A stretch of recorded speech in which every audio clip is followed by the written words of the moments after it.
Hey, I'm Nick Byer, welcome to Pocket News for Friday, the 11th of November. Today on the show, a dishonorable frame rate and aping about on a rhino.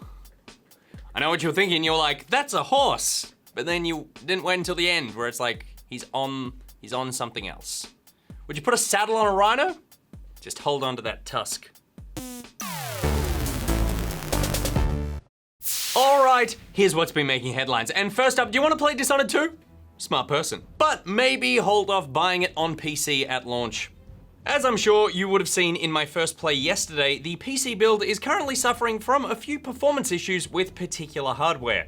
People are reporting crashes and drops in frame rate, even when running hardware greater than Arcane's recommended specs, as I was yesterday. We got a beast! The studio's co-creator Harvey Smith tweeted that they are aware of the issues and are investigating, prompting users to send details of their errors to Bethesda's support line. In my experience, the game did run fine most of the time, so it seems to be a case-by-case issue, so you might get lucky, or you could just play it on console. But then of course you would need to download the game's 9 gig day one patch, because it's 2016 and you must wait for your fun. But if you want to play it on the new PlayStation hat, well, Sony wants to make it look good for you, baby. They've released a tutorial video to walk you through the new video output settings and how to manipulate them to get the best picture out of your TV. It's handy because the PlayStation menu is still awful. Not even a fancy hat could fix that. Moving on now from new consoles to dead ones, and Nintendo has confirmed the end of the Wii U is near. The company announced on their official Japanese website that production of the console is set to end soon, whatever that means. But in Japanese.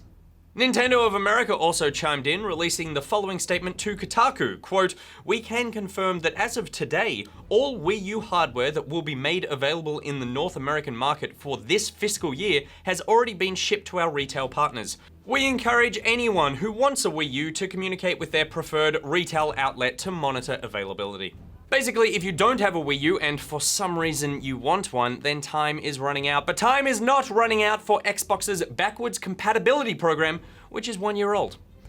Technically, I guess it is running out, because as soon as you start anything, then time is running out. So it will die one day, but not as a 1 year old. That got dark.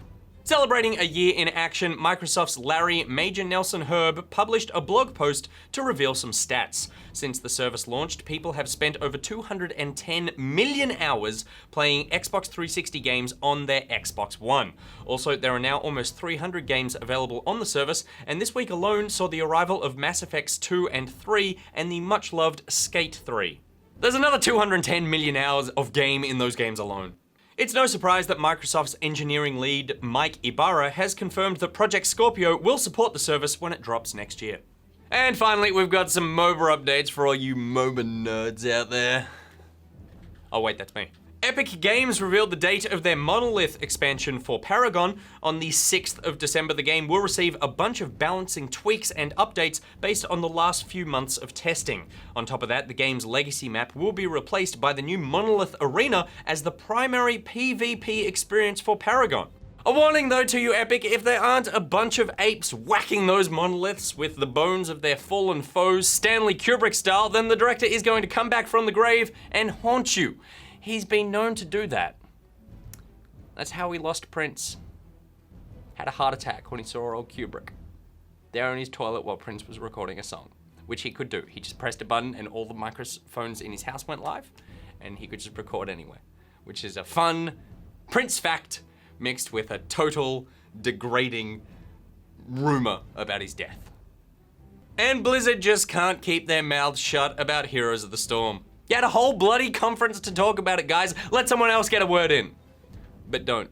The latest in-development trailer shows off the next couple of heroes announced at BlizzCon, Varian and Ragnaros, as well as some themed skins, one of which turns Nazebo into a gingerbread man, clearly from Soviet Russia, where gingerbread eats you. Little Ragnaros is my favorite though. So tiny, so angry, just like Rad.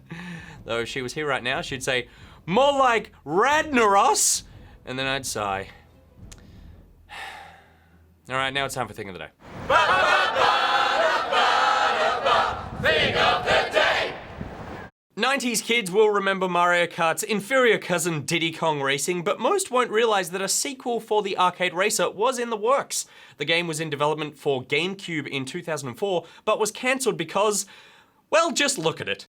YouTube channel P2P Online managed to get their hands on footage which shows off the in-progress build.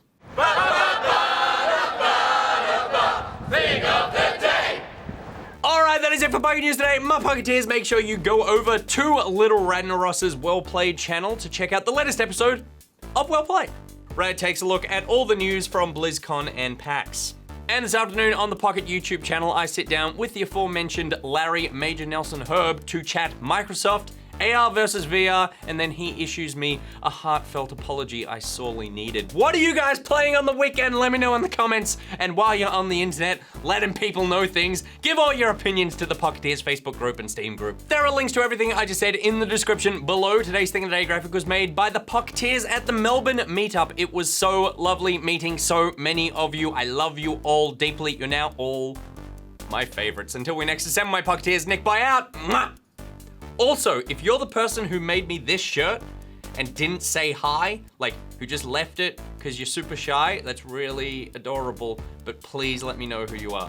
I have nothing to give you other than my thanks, because I'm certainly not giving the shirt back.